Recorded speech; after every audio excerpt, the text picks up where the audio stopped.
믿기 어렵겠지만 실제로 일어난 일입니다. 한평생 도시재생과 환경설계를 연구해온 유럽 최고 전문가, 영국 정부와 유엔 그리고 EU를 넘나들던 도시계획의 신화라 불리던 남자가 한국을 보고 단 며칠 만에 고개를 숙였습니다. 그는 차가운 분석가였습니다. 사람이 아니라 숫자를, 도시가 아니라 시스템을 보던 이 남자에게 한국은 그야말로 설명 불가능한 충격이었습니다. 그는 말합니다. 이건 기술이 아닙니다. 이건 버리지 않는 민족의 철학입니다. 전 세계가 다 포기한 것들을 끝까지, 아주 끝까지 지켜낸 사람들이었습니다. 대체 무슨 사연인지 오늘 사연 바로 시작하겠습니다. 믿을 수 없었습니다. 복개된 하천이 다시 살아난다는 건 전 세계 도시계획자들 사이에선 전설 같은 얘기입니다. 아니, 전설이 아니라 비웃음거리에 가깝죠. 도로를 걷고 하천을 다시 살린다? 그건 현실적인 정책이 아니라 시민단체의 낭만적인 주장쯤으로 치부되기 일쑤입니다. 그런데 그 미친 짓을 한국이 진짜로 해냈다고 들었어요. 게다가 그 중심엔 청계천이라는 이름이 있었죠. 저는 도시재생 프로젝트만 30년 넘게 다뤄왔습니다. 뉴욕의 하이라인 복원 자문에도 참여했고 프랑스 리옹의 도시마천 복원 논의에도 끼어 있었어요. 하지만 논의는 논의일 뿐 결국 예산과 차량 흐름, 이해 집단 반대로 모든 복원은 포기됐습니다. 그게 현실이었고 우리는 그 현실에 타협하며 살아가는 전문가들이었죠. 그래서 처음 이 이야기를 들었을 때 분명 이렇게 말했어요. 한국이, 서울이 복개도로를 철거하고 하천을 다시 흐르게 했다고요? 말도 안 됩니다. 그런데 말이죠. 제 믿음을 뿌리째 흔드는 영상 하나가 제 책상 위에 도착했습니다. KBS 다큐멘터리였습니다. 그 안에 등장한 서울의 도심은 제가 알던 삭막한 아시아 메가시티의 이미지가 아니었어요. 수변 산책로, 투명한 물, 돌아온 수달, 야생조류, 밤의 조명, 시민들. 이건 자연이 아니라 문명 그 자체가 되살아난 장면이었습니다. 결국 한국으로 향했습니다. 직접 보지 않고는 도저히 믿을 수가 없었거든요. 서울에 도착한 날, 저는 택시를 타고 광화문 쪽으로 향했어요. 기사님께 청계천이 어디냐고 묻자 그는 웃으며 말했죠. 여기요. 지금 바로 위에 계십니다.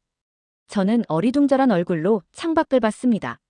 그리고 차에서 내려 계단을 따라 몇 걸음 내려가자 세상이 바뀌었습니다. 물을 중심으로 걷는 사람들, 아이들이 물에 발을 담그고 노는 모습, 연인들이 손잡고 웃는 풍경. 이건 복원이 아니라 부활이었습니다. 죽은 도시의 심장이 다시 뛰고 있었어요. 몇 초간 말을 잇지 못한 채 서 있었습니다. 예산이나 설계, 정책의 문제가 아니에요. 철학과 정신의 문제입니다. 스스로에게 물었습니다. 대체 이 사람들은 어떤 사고방식을 가진 걸까? 그날 밤 호텔로 돌아와서 생각했어요. 이건 전 세계가 반드시 봐야 해. 이건 도시 복원의 교과서가 아니라 인류 문명의 역주행 매뉴얼이야. 청계천을 본 다음 날 아침 일찍 다시 그곳으로 향했습니다. 전날 느낀 충격이 가라앉지 않았고 도시가 잠든 시간의 청계천은 또 어떤 모습일까 궁금했거든요. 그런데 그 조용한 아침 풍경 속에서 인생 최대의 도시계획 충격을 맞았습니다. 아직 이른 아침인데 이미 몇몇 시민들이 청계천을 따라 산책을 하고 있었어요. 또 다른 이는 허리를 숙여 바닥에 쓰레기를 줍고 있었습니다. 직접 본 순간 깨달았어요. 이 청계천은 시청이 만든 게 아니라 국민이 만든 거구나. 도시 설계자는 도면을 그릴 수 있지만 그 위를 살아있게 만드는 건 결국 사람이죠. 수십 년간 도시를 설계하고 조언하며 살아왔지만 도시와 시민이 하나가 된 장면은 처음 보았습니다. 청계천은 서울이라는 도시의 심장이었어요. 그것도 한번 멈췄다가 다시 뛰게 된 심장이었습니다. 복원이라는 단어를 다시 생각하게 됐습니다. 우리는 도시를 고칠 때 재개발, 재정비, 이전 같은 단어만 써왔어요. 그런데 한국은 기억을 되살리고 공동체를 붙잡고 역사를 꿰어내며 복원을 했습니다. 서울시는 청계천 복원을 발표했을 때 엄청난 반대에 부딪혔다고 들었습니다. 차량 정체, 상인 반발, 예산 낭비 논란까지. 그런데도 끝까지 밀어붙였고 결국 해냈습니다. 영국에선 그런 결정을 정치적 자살이라 부릅니다. 하지만 서울에선 그 선택이 오히려 미래를 여는 열쇠가 됐어요. 그 대목에서 한국의 리더십이 얼마나 다른지를 뼈저리게 느꼈습니다. 무엇보다 감동적인 건 그 하천 아래 깔려 있었던 수많은 시민의 기억이 함께 되살아났다는 사실이었어요.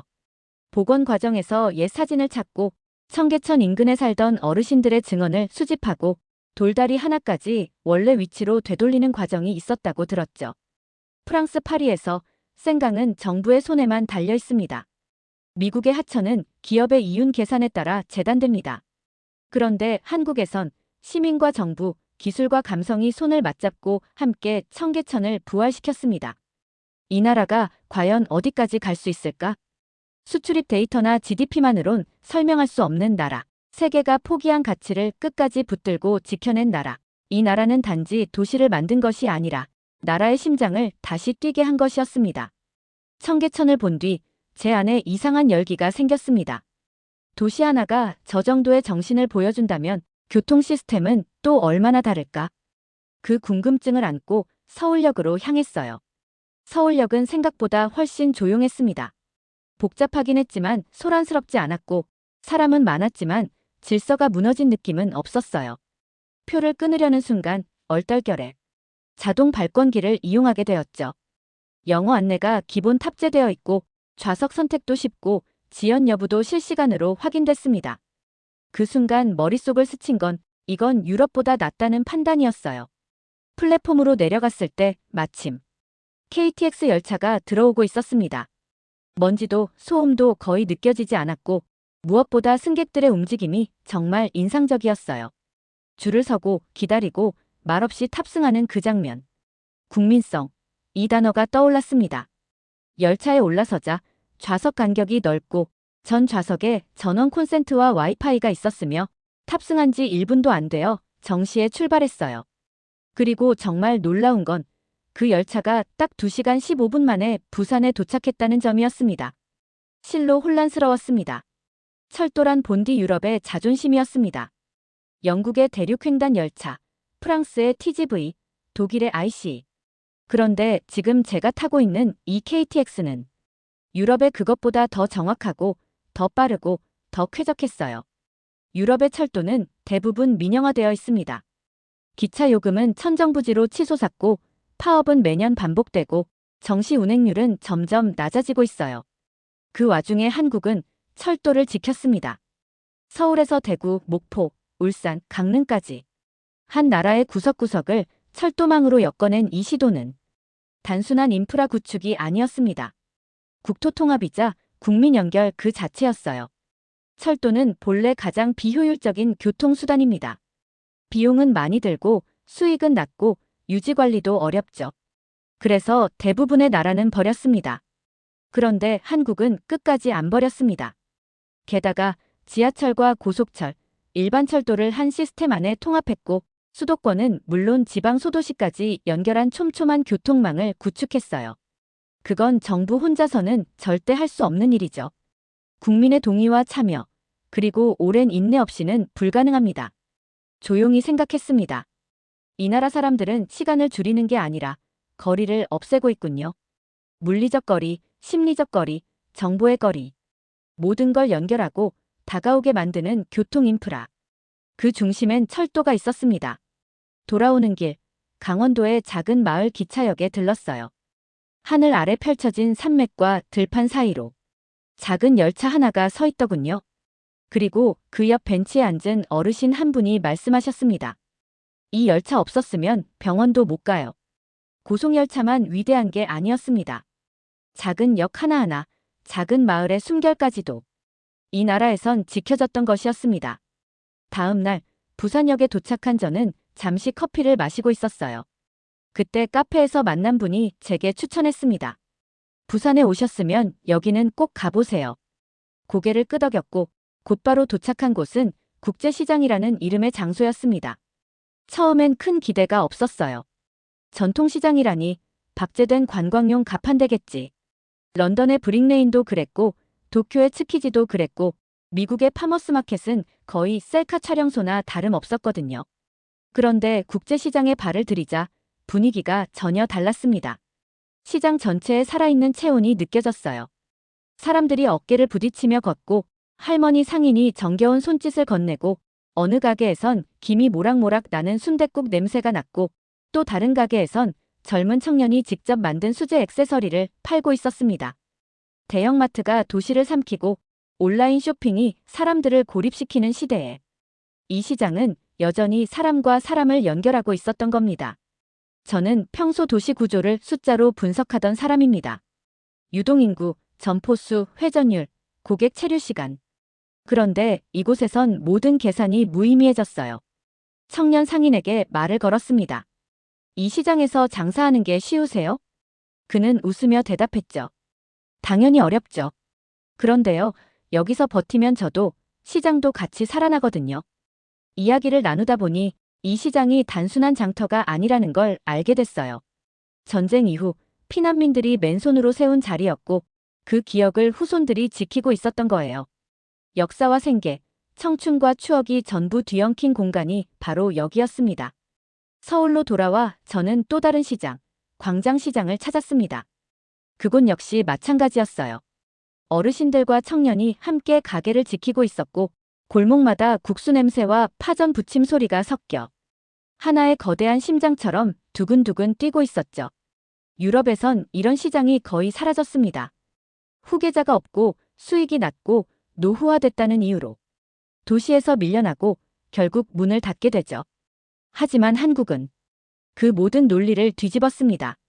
시장 곳곳엔 온누리 상품권이라는 시스템이 작동하고 있었고 청년 창업존, 시장 전용 앱, 관광 연계 프로그램까지 시스템적으로 살려내기 위한 노력이 이어지고 있었어요. 보존하는 것이 아니라 진화시키며 지켜내고 있었던 겁니다. 그리고 무엇보다 감동적인 건 시장 상인들 스스로가 이곳을 지켜낸 주역이었다는 점이었습니다. 코로나 시기, 다른 나라의 전통시장은 문을 닫았지만 한국의 시장 상인들은 자발적으로 방역을 하고 QR 체크인을 도입하며 가장 안전한 공동체가 되었죠. 그 이야기를 듣고 진심으로 고개를 숙였습니다. 이건 물건을 파는 곳이 아니구나. 이건 사람을 지키는 곳이구나. 돌아가는 길, 시장에서 사온 작은 호떡 하나를 입에 물며 조용히 생각했습니다. 한국은 철도도 지켰고 하천도 지켰고 이제는 시장이라는 공동체까지 지켜냈구나.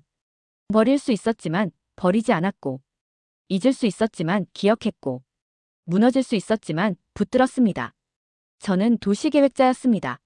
하지만 이 시장 앞에서는 단지 한 사람의 인간으로서 이 공동체의 위대함 앞에 숙연해질 수밖에 없었습니다. 다음 날 특별한 일정은 없었기에 오랜만에 연락된 한국 지인의 집을 방문하게 됐습니다. 그런데 그 집에 도착하기도 전 단지 내 분리수거장에서 마주친 장면에 머리를 얻어맞은 듯한 충격을 받았습니다. 평일 오전 누구 하나 지켜보는 사람도 없는데 음식물 쓰레기를 버리려 줄을 서 있는 주민들. 카드를 찍고 정량 확인하고 비닐과 음식물을 정확히 구분해서 넣는 모습. 그 누구도 시키지 않았고 그 누구도 감시하지 않았습니다. 그런데 모두가 조용히 정확하게 실천하고 있었어요. 영국의 환경 캠페인도 유럽연합의 친환경 선언도 많이 봤습니다. 하지만 이렇게 생활 속에 녹아든 친환경 실천은 한국에서 처음 봤습니다. 사실 유럽에서는 분리수거율이 생각보다 낮습니다. 음식물 쓰레기는 일반 쓰레기에 섞어버리는 경우도 많고 플라스틱 분류도 대충 넘어가는 일이 많죠. 정책은 그럴듯하지만 국민 참여가 뒤따르지 않습니다. 그에 비해 한국은 달랐어요. 음식물 쓰레기만 따로 버리는 나라, 무게를 측정해 요금을 부과하는 시스템, 플라스틱도 종류별로 나눠 세밀하게 분류하는 문화. 이건 정책이 아니라 철학이었습니다. 서울시청의 담당 공무원을 만났을 때 조심스럽게 물었습니다. 어떻게 이런 시스템이 가능한 겁니까? 어떻게 시민들이 자발적으로 움직일 수 있죠? 그는 미소를 지으며 이렇게 답했습니다. 저희가 가르친 게 아닙니다. 시민들이 스스로 배운 겁니다. 우린 도구만 제공했어요. 그 말에 아무 말도 할 수 없었어요. 환경을 지키는 힘이 기술에서 나오지 않는다는 걸 이 나라 사람들은 이미 알고 있었던 겁니다. 쓰레기통 앞에선 아이와 엄마가 함께 분리수거를 하고 있었고 편의점 앞에선 젊은 청년이 플라스틱을 따로 버리고 있었어요. 그 모습 하나하나가 마치 이 나라를 살리는 손처럼 느껴졌습니다. 게다가 한국은 음식물 쓰레기 재활용률 세계 1위입니다. 폐기물이 전기와 사료, 퇴비로 다시 태어나고 있었고 하수 처리장에서 나온 물은 농업용수로 재활용되고 있었어요. 서울 일부 지역에선 스마트 에너지 시티까지 추진되고 있더군요. 폐열을 무한한방에 쓰고 태양광 패널을 단 건물들이 전력을 공유하고 있었어요. 저는 탄소 중립이라는 단어를 수없이 들으며 살아왔습니다. 국제회의에서도, 정부 발표에서도, 수많은 보고서에서도. 그런데 한국은 말이 아닌 실천으로 움직이고 있었어요. 그리고 그 실천의 주체는 정부도, 기업도 아닌 바로 평범한 국민들이었습니다. 한 주민센터에서 환경활동가 어르신을 만났습니다. 그분은 70이 넘은 연세였지만 동네 분리수거 현장을 돌며 잘못 버려진 쓰레기를 직접 고쳐놓고 계셨어요. 제가 고개 숙여 인사하자 그분은 이렇게 말씀하셨습니다. 우리가 살던 시절엔 너무 가난해서 아껴 썼어요. 지금은 그 습관이 환경을 살리는 거죠. 가난의 기억을 환경 철학으로 바꿔낸 민족. 기술이 아니라 삶의 흔적으로 지구를 지키는 나라. 한국은 그렇게 환경조차도 버리지 않았습니다. 돌아오는 길, 거리마다 질서정연하게 놓인 분리수거함을 바라보며 조용히 되뇌었습니다. 이 나라의 환경정책은 지침이 아니라 세대 간 약속이구나.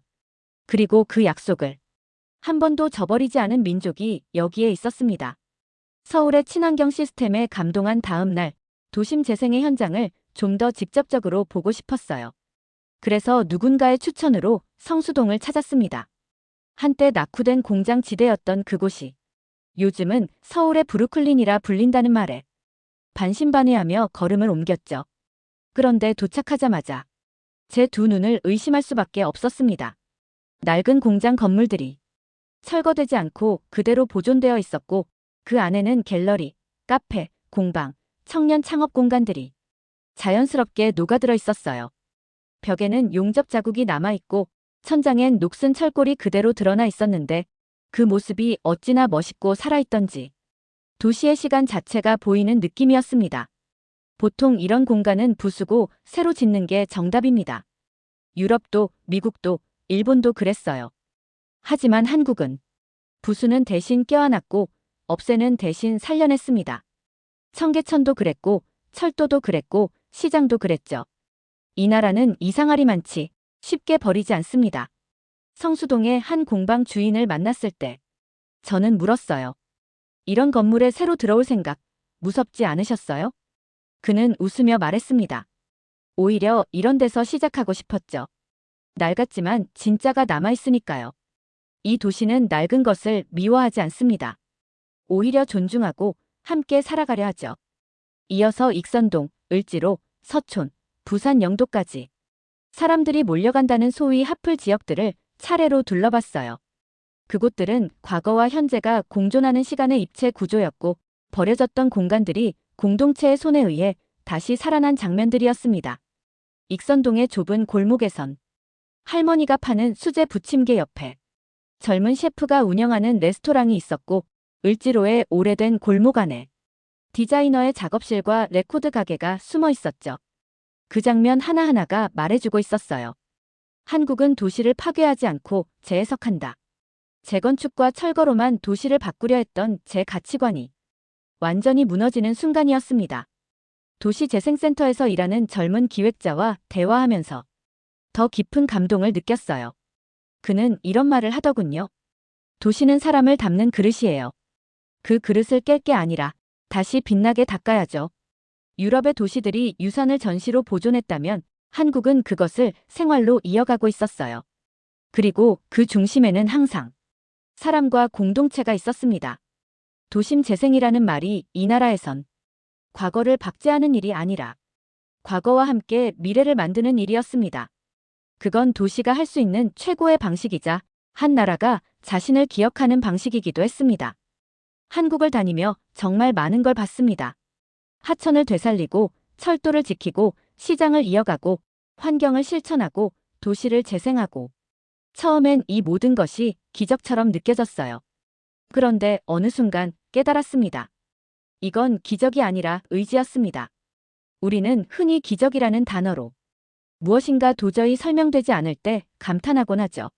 하지만 한국에서 일어난 일들은 도저히 설명이 안 되는 일이 아니라 설명할 수 없는 강한 의지에서 비롯된 일이었습니다. 제가 보기에 한국은 그 어떤 나라보다 더 많이 잃어본 나라입니다. 강대국들의 침략, 전쟁의 상처, 분단과 가난. 모두가 포기했을 때 이 나라는 홀로 다시 일어섰습니다. 익선동 골목에서 마주친 한 칠순 노인의 말이 잊히질 않습니다. 그냥 내가 살아온 길이라서 지킨 거예요. 이게 뭐 대단한 건가요? 그 말에 아무 대답도 할 수 없었어요. 그분에게는 평범한 일상이지만 제게는 한국이라는 나라의 정체성이 느껴졌거든요. 자신이 걸어온 길을 부끄러워하지 않고 그 길을 새롭게 닦아서 다음 세대에게 물려주려는 사람들. 저는 수많은 도시에 자문도 했고 컨퍼런스에서 발표도 했습니다. 하지만 한국에선 그런 경험이 전혀 통하지 않았어요. 이 나라는 수치가 아닌 감정으로 움직이고 이론이 아닌 기억으로 복원하며 전략이 아닌 의지로 바꿔냈습니다. 그걸 깨달았을 때 비로소 이 나라가 왜 세계의 주목을 받는지 알게 되었어요. 보통 국가들은 성장하면서 무언가를 버립니다. 속도를 얻기 위해 전통을 버리고 경제를 위해 공동체를 버리고 이익을 위해 환경을 포기하죠. 그런데 한국은 그 모든 걸 함께 안고 갔습니다. 그건 선택이 아니었습니다. 이건 우리 것이니까요. 한국 사람들의 이 말 안에 상상을 초월하는 인내와 헌신이 담겨 있었던 겁니다. 그리고 그 정신은 정책이나 제도가 아닌 가정, 학교, 골목, 그리고 어르신들의 말 한마디 속에 살아 있었어요. 지금도 기억합니다. 을지로의 한 골목길. 밤늦게 노포에서 일하던 아주머니와 대화 나눌 때 그분이 웃으며 하신 말. 다들 힘들었지만 그래도 우리나라니까 버티는 거죠. 지금 한국을 보는 세계는 결코 겉모습만 보고 감탄하는 게 아닙니다. 그들의 저력과 정신, 한 번도 꺾이지 않은 집단의 기억에 경외를 표하고 있는 것이죠. 기적은 누가 줍니까? 기적은 만드는 게 아니라 버티고 견디고 지켜내는 사람들에게 따라오는 겁니다. 그리고 지금 제 눈앞에 있는 이 나라, 바로 한국이 그 기적을 의지로 만들어낸 유일한 나라였습니다. 서울을 떠나는 날, 아침 일찍 광화문 광장에 들렀습니다. 처음 한국에 도착했을 때 바로 그 앞에 청계천에서 저의 충격이 시작되었기에 마지막 인사를 꼭 거기서 하고 싶었거든요. 그리고 느꼈습니다. 한국에서 보낸 짧은 시간 동안 제가 다른 사람이 되어버렸다는 사실을요. 도시를 숫자로 분석하던 공공 인프라를 ROI로 판단하던 사람을 정책 대상쯤으로 보던 저는 이 나라 앞에서 모든 기준이 무너졌습니다. 한국은 제게 계산할 수 없는 감정, 측정할 수 없는 공동체의 힘, 그리고 절대 포기하지 않는 민족의 이야기를 직접 보여주었습니다. 그 힘은 총칼에서 나오지 않았습니다. 무기력한 민초들, 고개 숙인 어르신들, 작은 시장의 상인들, 골목의 자영업자, 그리고 분리수거함 앞에 선 학생들까지. 그들 모두가 이 나라의 근본을 지켜온 장본인이었습니다. 한국은 강대국이 아닙니다. 하지만 강한 나라입니다.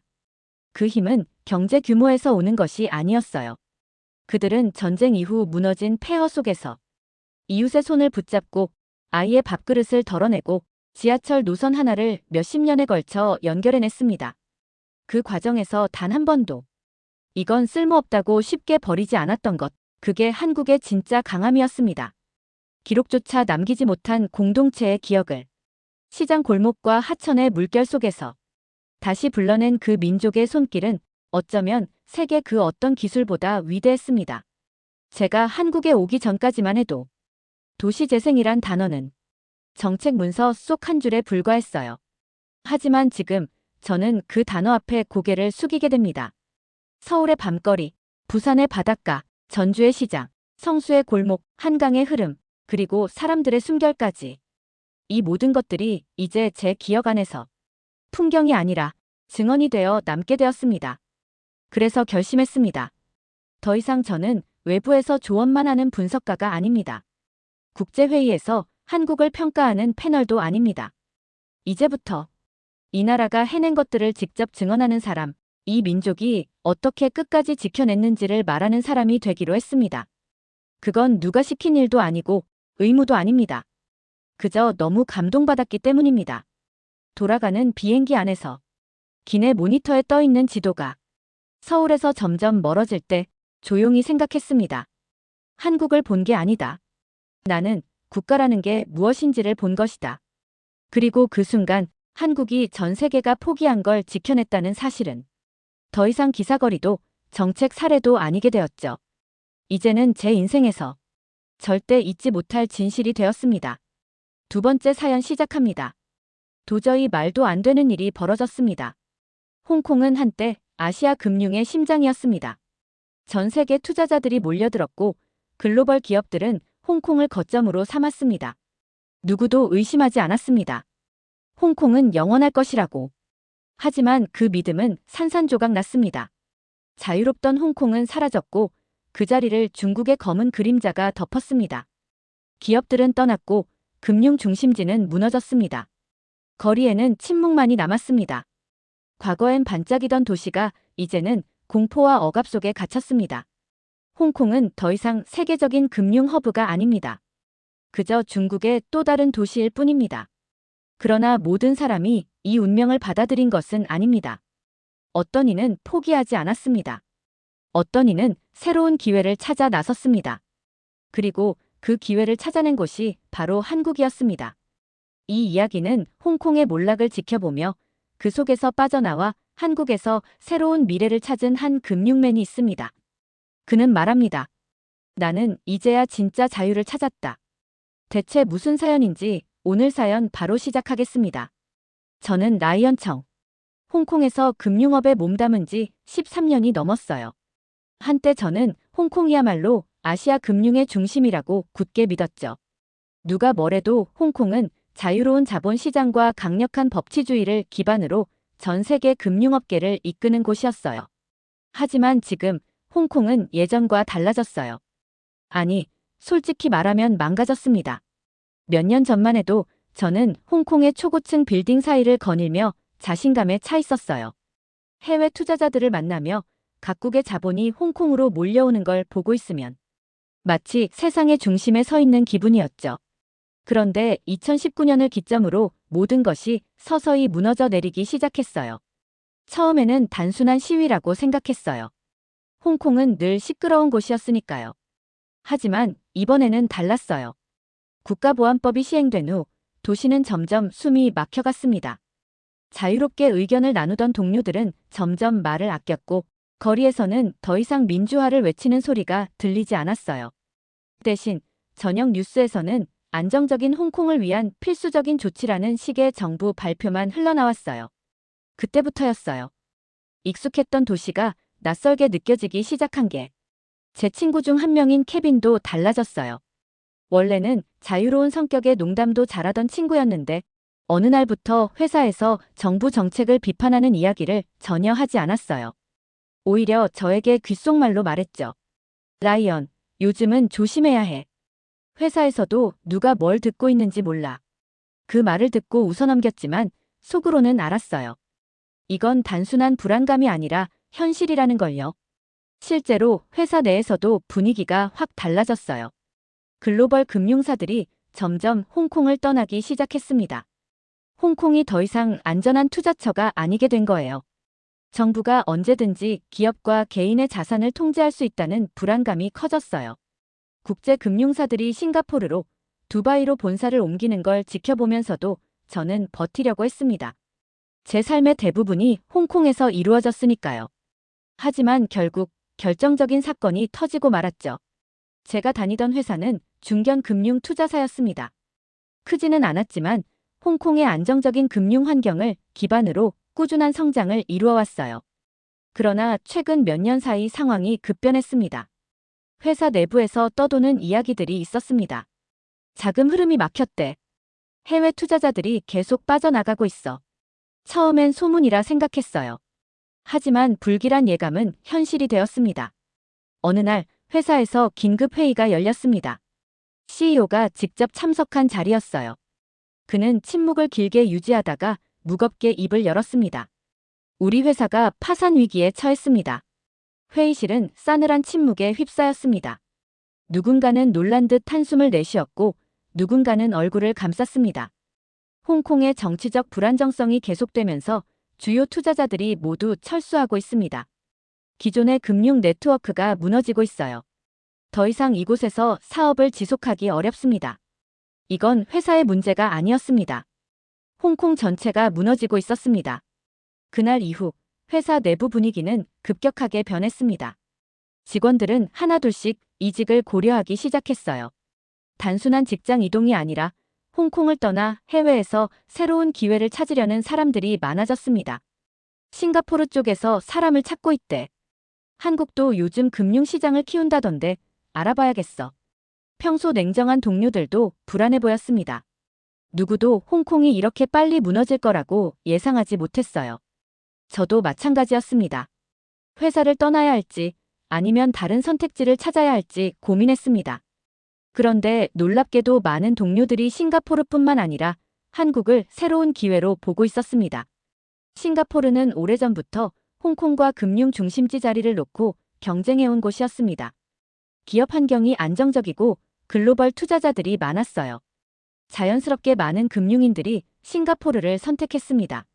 하지만 뜻밖에도 한국도 많은 사람들의 선택지 안에 들어가고 있었습니다. 한국, 금융 허브하면 싱가포르 아닌가? 솔직히 저는 한국을 고려해 본 적이 없었습니다. 하지만 점점 더 많은 동료들이 한국의 금융 성장 가능성을 이야기하고 있었어요. 한국이 요즘 외국인 투자 유치를 적극적으로 하고 있어. 금융 규제도 점점 완화되고 있고 핀테크 산업이 빠르게 성장 중이래. 싱가포르는 이미 자리 잡은 시장이라 경쟁이 치열해. 하지만 한국은 이제 금융 중심지로 성장하려는 단계라 기회가 더 많을 수도 있어. 그 말을 듣고 저는 한국에 대해 조사해보기 시작했습니다. 싱가포르와 한국의 금융 환경, 투자 매력도를 분석해봤어요. 자료를 찾아보면서 놀라운 사실들을 알게 되었어요. 홍콩이 흔들리는 동안 한국의 경제는 꾸준히 성장하고 있었어요. 특히 코로나 이후 회복력이 강했고 반도체, 전기차, 방산 등 글로벌 시장에서 영향력을 키우고 있었어요. 한국이 경제 강국이라는 건 알았지만 이렇게까지 체계적이고 빠르게 성장하는 나라인 줄은 몰랐어요. 게다가 한국 정부는 외국인 투자 유치를 위해 다양한 정책을 내놓고 있었습니다. 글로벌 금융사들을 서울과 부산으로 유치하려는 전략도 눈에 띄었죠. 과거 한국이 폐쇄적인 시장이라고 들었지만 최근 들어 개방 속도가 빨라지고 있다는 점이 흥미로웠어요. 결정적인 건 한국은 여전히 민주주의 국가였어요. 물론 정치적 갈등은 있었지만 기본적인 법치주의와 자유는 유지되고 있었어요. 이 자료들을 살펴보면서 저는 조금씩 마음이 흔들렸어요. 싱가포르는 분명 좋은 선택지였지만 이미 수많은 금융사들이 몰려있어 경쟁이 치열했거든요. 반면 한국은 아직 성장 단계였고 도전할 기회가 더 많을 것 같았어요. 그날 밤 저는 결심했습니다. 직접 가서 확인해보자. 한국은 저에게 완전히 새로운 기회가 될 수도 있었습니다. 저는 한국으로 떠날 준비를 했습니다. 비행기가 인천국제공항에 착륙하는 순간 저는 솔직히 긴장됐어요. 한국이란 나라가 제 인생의 새로운 시작이 될 수 있을지 확신이 서지 않았거든요. 저는 금융인으로서 수많은 국가를 다녔지만 한국은 이번이 처음이었어요. 공항에서 나오자마자 처음 느낀 건 예상보다 너무나도 현대적인 분위기였어요. 솔직히 말하면 전 한국이 이렇게 깔끔하고 정돈된 나라일 줄 몰랐습니다. 홍콩에서 봤던 오래된 건물들과는 다른 느낌이었죠. 거리도 넓고 대중교통 시스템도 잘 정리돼 있었어요. 공항에서 호텔로 가기 위해 공항철도를 탔어요. 직원들이 자동화된 시스템을 사용해 안내하는 모습을 보고 살짝 놀랐어요. 영어로도 명확하게 안내가 이루어지고 있었고 서비스 수준이 상당히 높았습니다. 이거 생각보다 괜찮은데?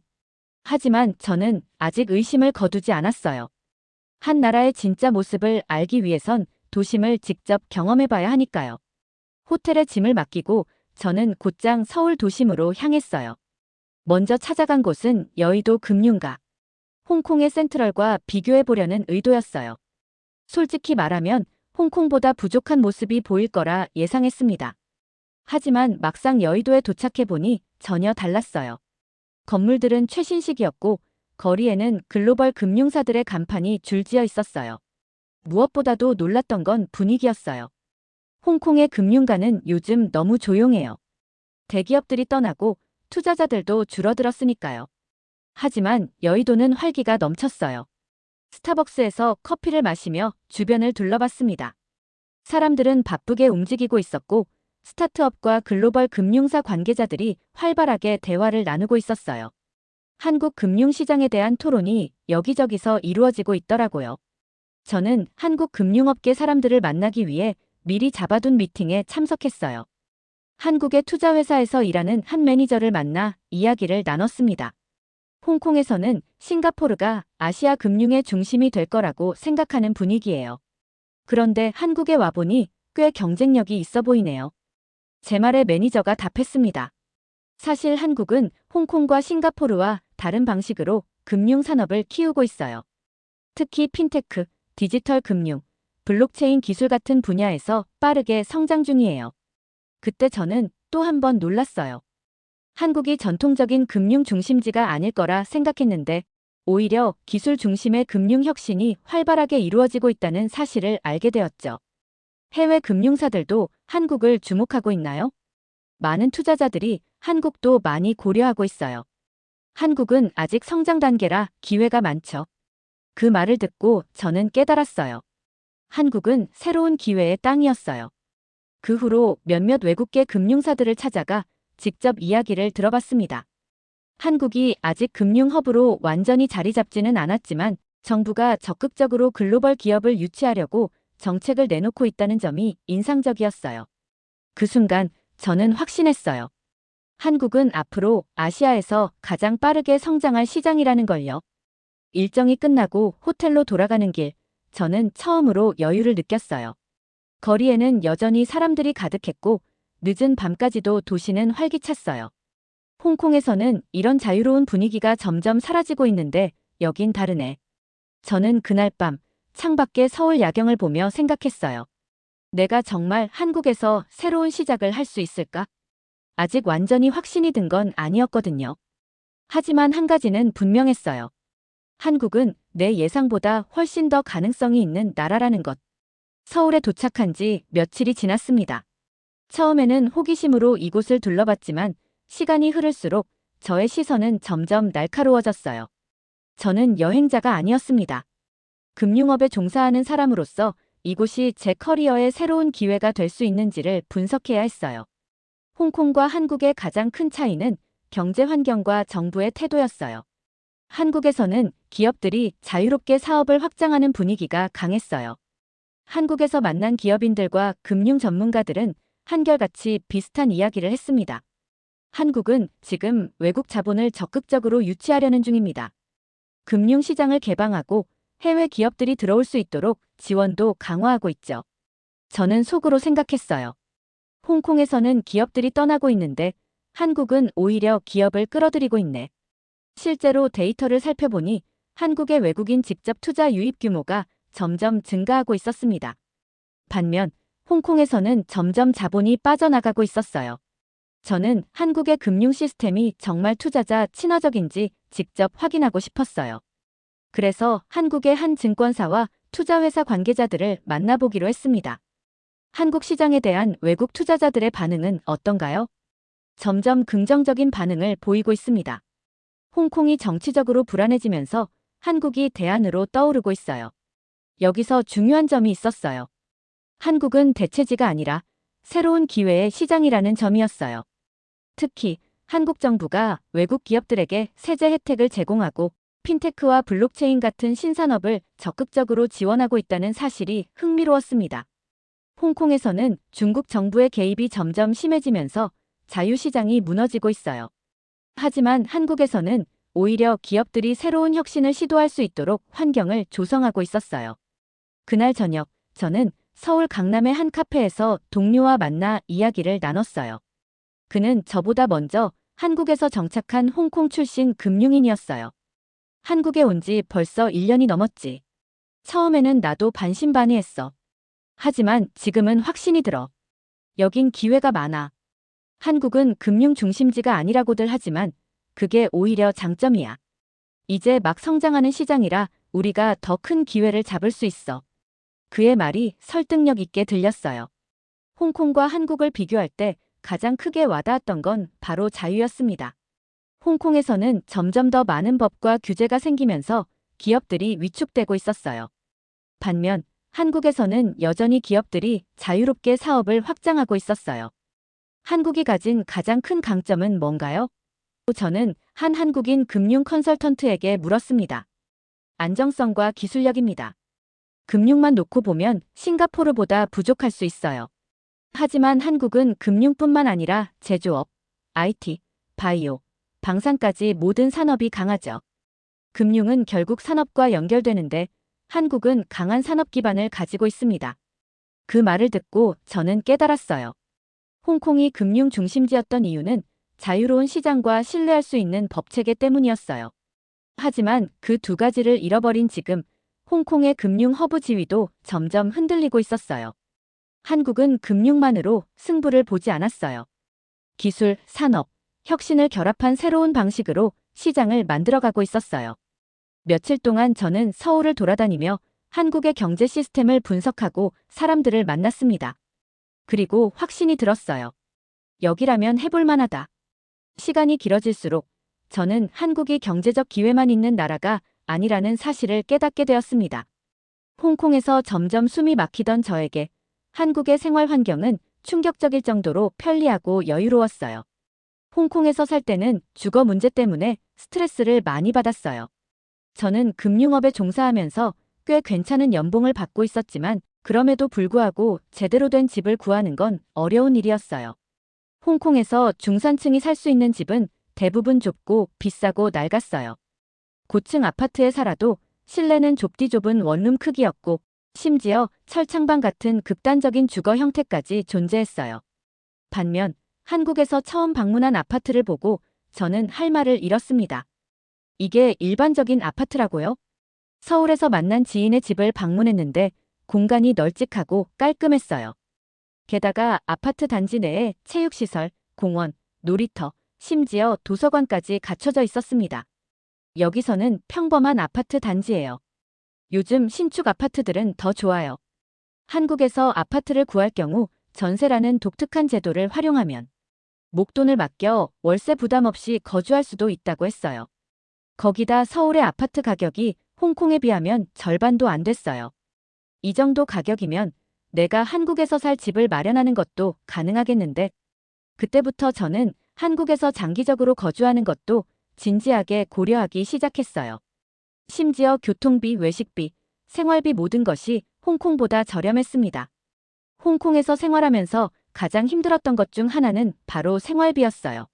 하지만 한국에서는 달랐어요. 한국의 대중교통은 가격이 저렴하면서도 엄청나게 편리했어요. 홍콩의 지하철도 나름 체계적이지만 한국처럼 환승 시스템이 편리하지 않았어요. 한국에서는 버스와 지하철을 자유롭게 환승할 수 있고 교통비가 추가되지 않는 점이 신선한 충격이었어요. 특히 한국의 다양한 음식점과 배달 문화는 정말 인상적이었어요. 홍콩에서는 고급 레스토랑을 제외하면 대부분 협소한 식당에서 식사를 해야 했어요. 하지만 한국에서는 작은 식당도 넓고 쾌적한 공간을 제공했어요. 더 놀라운 건 배달 서비스였어요. 홍콩에서도 배달이 있긴 하지만 한국처럼 빠르고 다양한 선택지가 있는 곳은 처음 봤어요. 무엇보다 홍콩은 점점 사람이 살기 힘든 도시가 되어가고 있거든요. 거리는 혼잡했고 공원 같은 공간도 부족해요. 하지만 한국에서는 사람들이 조금 더 여유롭게 살아가는 모습이 보였어요. 서울의 공원과 한강을 방문했을 때 저는 정말 충격을 받았습니다. 한강변을 따라 자전거를 타고 조깅을 하는 사람들, 잔디밭에 돗자리를 펴고 피크닉을 즐기는 가족들, 공원 벤치에서 조용히 책을 읽는 사람들, 이렇게 공원이 많은 도시는 처음 봤어요. 한국에서 일하는 것도 중요했지만 저는 삶의 질도 고려해야 했어요. 금융업은 원래 경쟁이 치열한 업종이지만 적어도 일과 삶의 균형을 맞출 수 있는 환경이 필요했어요. 그리고 한국에서는 그것이 가능해 보였어요. 저는 한국이 생활 환경뿐만 아니라 비즈니스 환경에서도 한국이 홍콩보다 유리한 점이 많다는 사실을 깨닫게 되었습니다. 한국이 가진 경쟁력이 무엇인지, 그리고 서방 기업들이 한국을 주목하는 이유를 확인하기 위해 저는 여러 금융 전문가들과 기업 관계자들을 직접 만나보기로 했습니다. 한국의 금융 전문가들을 만나보니 그들은 한결같이 이렇게 말했습니다. 서방 기업들은 이제 중국 정부의 개입이 없는 금융시장을 원하고 있습니다. 한국은 법치주의가 확립된 국가예요. 투자자들은 이걸 중요하게 생각하죠. 한국이 서방 국가들과 강한 경제적, 외교적 관계를 유지하고 있다는 점도 글로벌 기업들에게는 큰 매력이었어요. 홍콩은 오랫동안 중국의 특별행정구로서 서방과 아시아를 연결하는 중간 지점 역할을 해왔어요. 하지만 최근 들어 그 역할이 약해지면서 서방 기업들은 홍콩 대신 새로운 아시아 거점을 찾고 있었어요. 미국이나 유럽 기업들이 이제 홍콩보다 한국을 더 신뢰하고 있다는 게 사실인가요? 저의 질문에 한 경제연구원은 이렇게 답했습니다. 맞습니다. 한국은 미국, EU와 긴밀한 관계를 맺고 있어요. 특히 자유무역협정 네트워크가 광범위해서 글로벌 기업들이 한국을 기반으로 아시아 시장에 접근하는 게 유리하죠. 서방 기업들이 한국을 주목하는 또 다른 이유는 한국이 단순한 금융 허브가 아니라 다양한 산업에서 세계적인 경쟁력을 갖춘 나라라는 점이었어요. 한 기업인은 이렇게 말했습니다. 금융은 단독으로 성장할 수 있는 산업이 아니에요. 기반이 되는 강력한 산업이 있어야 금융도 활성화됩니다. 홍콩은 금융 허브였지만 자체적인 제조업이나 기술력이 부족했죠. 하지만 한국은 다릅니다. 금융이 독립적으로 운영되는 게 아니라 강력한 제조업과 IT 산업이 뒷받침하고 있죠. 이 말이 확 와닿았어요. 한국에 남겠다는 결심을 하기 전 저는 마지막으로 홍콩으로 돌아가야 했습니다. 모든 걸 정리하고 제 미래를 위한 결정을 내리기 위해서요. 비행기가 홍콩 국제공항에 착륙하자마자 저는 확실히 깨달았어요. 홍콩은 더 이상 내가 알던 그곳이 아니야. 도심으로 들어가는 택시 안에서 창밖을 바라봤어요. 여전히 높은 빌딩들이 촘촘히 서 있었지만 분위기는 달라져 있었어요. 거리는 이상할 정도로 조용했고 예전처럼 활기차게 돌아다니는 투자자들과 외국인들은 거의 보이지 않았어요. 홍콩이 예전 같지 않아요. 택시 기사도 한숨을 쉬며 말을 꺼냈어요. 기업들이 떠나면서 사람들이 점점 빠져나가고 있지. 요즘은 싱가포르가 대세야. 싱가포르. 맞아요. 저와 함께 일하던 동료들 중 대다수도 싱가포르로 떠나기로 결정했어요. 회사에서도 이미 본사를 싱가포르로 이전하는 작업을 진행 중이었어요. 그들은 저에게 물었어요. 너도 싱가포르로 올 거야? 아니, 난 한국으로 갈 생각이야. 제가 이렇게 대답했을 때 동료들은 의아한 표정을 지었어요. 왜? 한국보다 싱가포르가 금융 중심지로서 더 안정적이지 않아? 그렇게 생각할 수도 있었어요. 싱가포르는 홍콩과 닮은 점이 많았고 많은 금융사들이 이미 자리를 잡고 있었으니까요. 하지만 저는 확신할 수 있었어요. 싱가포르는 완성된 시장이야. 난 성장하는 시장에 가고 싶어. 홍콩과 싱가포르는 비슷했어요. 하지만 한국은 달랐어요. 한국은 금융뿐만 아니라 산업과 기술을 바탕으로 금융을 확장하는 국가였으니까요. 여기에 기회가 있다는 생각을 했습니다. 홍콩에서 정리할 일이 많았어요. 은행 계좌, 계약된 사무실, 그리고 집까지. 하지만 정리하는 과정에서 다시 한번 절실하게 느꼈어요. 몇 년 전까지만 해도 홍콩의 밤거리는 늘 밝고 활기찼어요. 하지만 이제 거리는 텅 빈 느낌이었어요. 도시가 조용한 게 아니라 생기가 빠져나가고 있는 것처럼 보였어요. 짐을 싸면서도 저는 제 결정을 되돌아보지 않았어요. 후회는 없었어요. 한국에서 금융 커리어를 이어가고 싶어. 제가 동료들에게 마지막으로 남긴 말이었어요. 그들은 여전히 제 결정을 이해하지 못하는 듯 했지만 저는 확신했어요. 홍콩에서의 마지막 날 무거운 마음으로 떠났지만 이상하게도 미련은 남지 않았어요. 제가 사랑했던 그곳은 더 이상 존재하지 않았습니다. 하지만 서울은 달랐어요. 처음 한국에서 생활을 시작하고 가장 놀란 건 모든 것이 너무나도 편리하다는 점이었어요. 집에서 5분 거리에 마트와 편의점이 있고 병원은 10분 안에 갈 수 있고 예약도 간단했어요. 배달은 30분이면 도착하고 밤늦게도 안전하게 다닐 수 있었죠. 저는 홍콩에서도 꽤 괜찮은 동네에서 살았지만 집에서 가까운 곳에 마트나 공원이 있다는 건 흔한 일이 아니었어요. 그리고 병원은 예약을 하려면 몇 주는 걸렸고 도심에서 조금만 벗어나도 편의시설이 부족했어요. 하지만 한국에서는 그런 걱정을 할 필요가 없었어요. 어느 지역에 가든 편의시설이 잘 갖춰져 있었고 공공시설도 깨끗하고 접근성이 좋았어요. 처음에는 작은 것들에서 감탄했지만 생활할수록 한국이 얼마나 삶의 질을 중요하게 생각하는 나라인지 깨닫게 되었습니다. 한국에서 살면서 또 하나 놀란 건 사람들이 생각보다 훨씬 친절하다는 점이었어요. 물론 어디나 예외는 있겠지만 전체적으로 서비스 업종 종사자들의 태도가 굉장히 친절했어요. 마트에서 계산을 할 때도, 카페에서 주문을 할 때도, 병원에서 접수를 할 때도 직원들은 늘 정중하게 응대했어요. 홍콩에서는 이런 경험을 거의 해본 적이 없었어요. 홍콩의 서비스 문화는 대체로 무뚝뚝하고 효율적이거든요. 친절하긴 하지만 어디까지나 업무적인 친절이었죠. 하지만 한국에서는 정말 고객을 배려하는 느낌이 들었어요. 특히 처음 한국어가 서툴렀을 때 마트 직원이 직접 상품을 찾아다 주면서 괜찮아요, 천천히 보세요라고 말해줬을 때 정말 감동했습니다. 그때부터 저는 한국에서의 생활이 단순히 편리한 게 아니라 정말로 살만한 곳이라는 생각이 들었어요. 하지만 한국도 결코 안전한 상황이 아니었습니다. 홍콩이 몰락한 가장 큰 이유는 중국의 정치적 개입 때문이었어요. 경제적으로도 정치적으로도 중국의 영향력에서 벗어나지 못한 홍콩은 결국 자율성을 잃고 말았습니다. 그런데 한국에서 몇 달 살아보니 한국 역시 중국과의 경제적 관계가 깊다는 사실을 실감할 수 있었습니다. 한국의 최대 교역국은 여전히 중국이었고 반도체, 배터리, 자동차 등 핵심 산업에서 중국 시장의 의존도가 높았어요.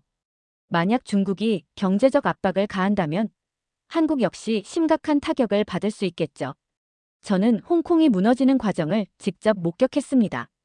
투자자들이 떠나고 기업들이 빠져나가고 결국 금융 허브로서의 입지를 잃어가는 모습을 가까이에서 지켜봤어요.